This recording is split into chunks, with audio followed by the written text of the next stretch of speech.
In each incarnation, there are lessons to be learned. How we learn these lessons is up to us. As part of free will, we can learn through suffering or we can learn through joy. As we evolve spiritually, the path of joy becomes our primary path. The goal of this video is to give you tools that will help you live with joy. The pursuit of joy is a twofold path.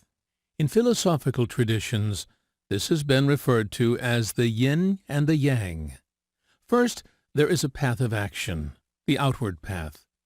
The essence of this path is to act on your highest truth. Second, there is a path of being, the inward path. The essence here is that joy is an internal state of being, and with practice, we can make it independent of the outside world.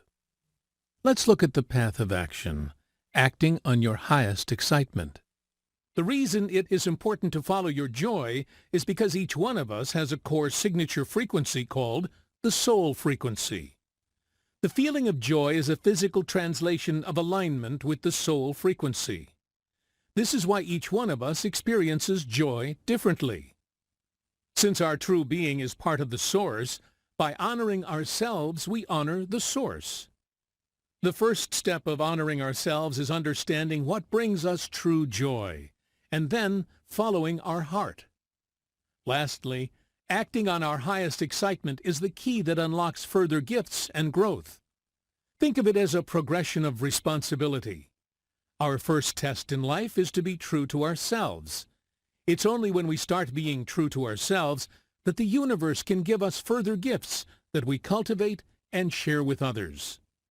Let's look at the path of being, which is choosing joy as a practice. There is a fundamental shift that is required on the spiritual journey, and that is, instead of our inner state being affected by the outside world, it becomes the source of power and affects the outside world. This is evident if you look at the lives of true masters on this planet. With this goal in mind, here are the 3 keys to practicing joy. The first is knowledge of your true essence. You are an infinite, timeless being who is experiencing physical reality for soul growth. Everything that appears on your path is here to help you grow. From this perspective, any experience that does not bring joy is because you have the wrong understanding. There is a classic example of this in spiritual traditions, seeing a snake in a rope. If you mistake a rope for a snake, you suffer unnecessarily. The moment you understand that it is a rope, the suffering is gone. Similarly, if you look at the challenges in your life and feel like a victim, or think of these challenges as punishment, you suffer because of wrong understanding. The second key is awareness. Let's understand that there is no objective reality out there. We reconstruct reality through our beliefs, emotions, and thoughts. We give meaning to events and circumstances. As we become aware of this reconstruction of reality, a door opens for us. We start seeing ourselves as a co-creator of reality rather than a victim. We need to become aware of mental constructs that prevent us from choosing joy. These are limiting definitions. For example, you might have a definition that says, "I cannot really experience joy unless," and what follows is a list of definitions. These might be, unless I am successful, unless I have money, unless I have a partner, unless I look a certain way. None of these conditions are absolute prerequisites to experiencing joy. If you look around, you can find people who are experiencing joy without these conditions. By discarding these definitions, you allow yourself a state of joy that is natural and independent of conditions. The third key is conscious application. We do this by choosing joy in situations where normally we would not. We all have habitual patterns of thinking and acting. To change these patterns, we need to become aware of them, and then break them by choosing differently. One mental barrier that we run into when we start practicing anything is the need for perfection. The problem with needing perfection is that people just quit the process altogether. Our goal should be to focus on progress, being better today than we were yesterday. As long as we keep improving, eventually we will reach the internal state we are seeking. The ultimate aim of the inner path is what is called witness consciousness. This is the highest aim of yoga, which is a union between the individual self and the source.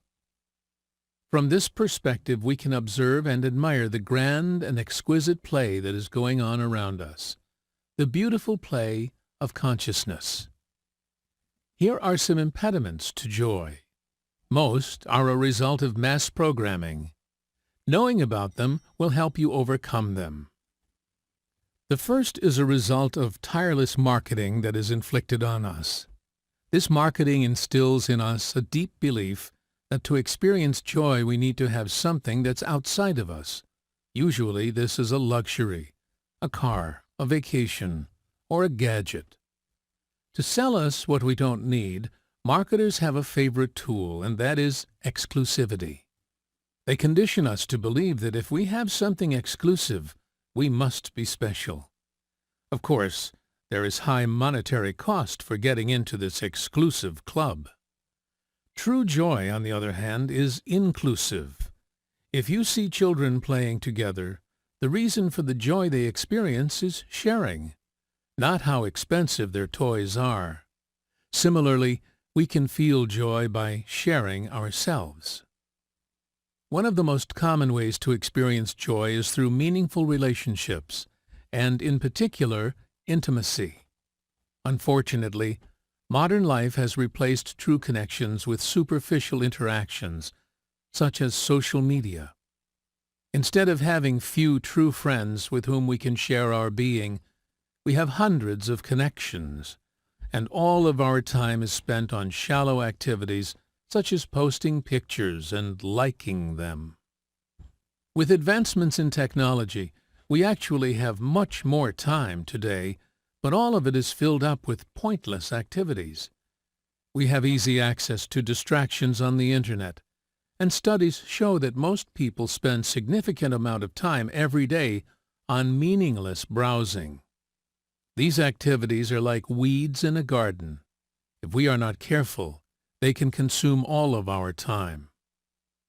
A major obstacle to joy are destructive emotions such as guilt, shame, and unworthiness. Usually these are instilled in us by authorities such as parents, teachers, or religious institutions for not meeting an arbitrary standard. The standard might be how we express our sexuality, or how well we do in school, or how we will meet our parents' expectations of being a good boy or a good girl. Unfortunately, these emotions are imposed on our psyche when we are young, and don't possess the capacity to reason against these judgments on our worth. The point is not to blame your parents or teachers, but to realize that you are worthy because you're part of the source. You do not need any form of external validation from people or institutions. The other major obstacle is fear. When we listen to fear, we settle for security and comfort, instead of reaching for fulfillment and making our unique contribution. Here are the practical steps to living with joy. First, we need to use our resources wisely. If we examine our resources, the primary resource we have is our attention. Depending on how well we use our attention, we create other resources, which are discretionary time, money, knowledge, and influence. Let's never forget that our time on this planet is limited, and we need to ensure that we are using our time, money, and knowledge for uplifting ourselves and others. Let's look at 4 possible ways we can spend our resources. The first way is investing them in growth, which gives us multiplied returns. When we spend time and money to learn something new or stretch ourselves beyond our comfort zone, we grow in the process. The second way is using them to rejuvenate ourselves. This is also an investment because optimal performance is impossible without adequate rest and rejuvenation. This includes sleep, relaxation, and rest. The third way is using them for sustenance. These are the necessities of life which may not be exciting, but they need to be taken care of, such as getting our car fixed. The last way is where major improvements can be made, and that is the way of waste. Every single moment that we spend on either unproductive or harmful activities is a moment that is taken away from growth and rejuvenation. This includes TV, social media, news, gossip, and so on. Similarly, we might be wasting our money on pointless activities and things instead of investing it in growth opportunities and tools that can help us. If we are serious about living a life of meaning and contribution, we need to guard our resources and make sure they are not wasted on meaningless activities. In order to use attention, which is our primary resource, we need to learn how to be present. When we are not present, our energies are not available to create and experience joy. The reason we are not present is because of attention drains. These are attachments to the past or the future, such as worry and regret. The proper use of our attention is to focus on light instead of darkness. The more focus we put on darkness, the less power we have to change it. It is only by focusing on light and our inner power that we can change the world.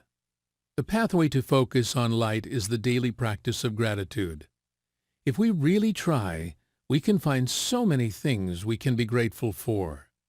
By expressing gratitude, we allow the universe to bring us more of what aligns with our highest good. One resource that we need to be extremely careful about is our time. Time is irreplaceable. If we lose any other resource, for example money, we can gain it back. But every moment of time that we lose is gone forever. We need to guard our time from activities that are wasteful or negative, including TV, social media, news, gossip, and mindless browsing. Additionally, we can create more time by trading money for time. We can't take money with us, so why not trade it to create free time for growth, which will become part of our soul learning. In order for our resources to contribute to the highest purpose, we need to adopt the mindset of investing. The mindset requires investing in inner growth rather than external validations such as accumulation, power over others, and conventional success. When inner abundance becomes our priority, we focus on wisdom, learning more about ourselves, contribution, and being on purpose. If you are serious about inner growth, that has to reflect in a commitment to investment. We recommend starting with at least 30 minutes daily for reading, meditating, or any other practice. We also recommend investing at least 2% of your income in tools such as books, audio programs, and seminars. The other investment to live with joy is into meaningful relationships.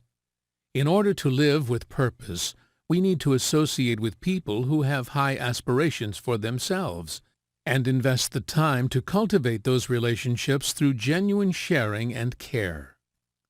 The essence of living with joy is mastery of a few daily disciplines.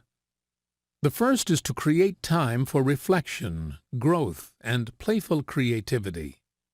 Free time is the raw material for creating joy. We recommend creating this time in the morning because that is when we have the most energy and clarity. The second is to create daily rituals. Rituals are unconscious habits that we do without thinking, such as brushing our teeth on waking up. Some examples of rituals include a morning routine of reading or expressing gratitude, a pre-lunch routine of exercise, or a night routine of reflecting and journaling. Once you begin a routine, it takes up to 2 months to make it automatic. Before the routine becomes firm, it is best to track your routine every day with a simple checklist system where you record whether you followed the routine for the day. We also recommend working with accountability partners who share your goals and will help you through genuine fellowship. To supplement the material presented in this video, we recommend the book Living with Joy.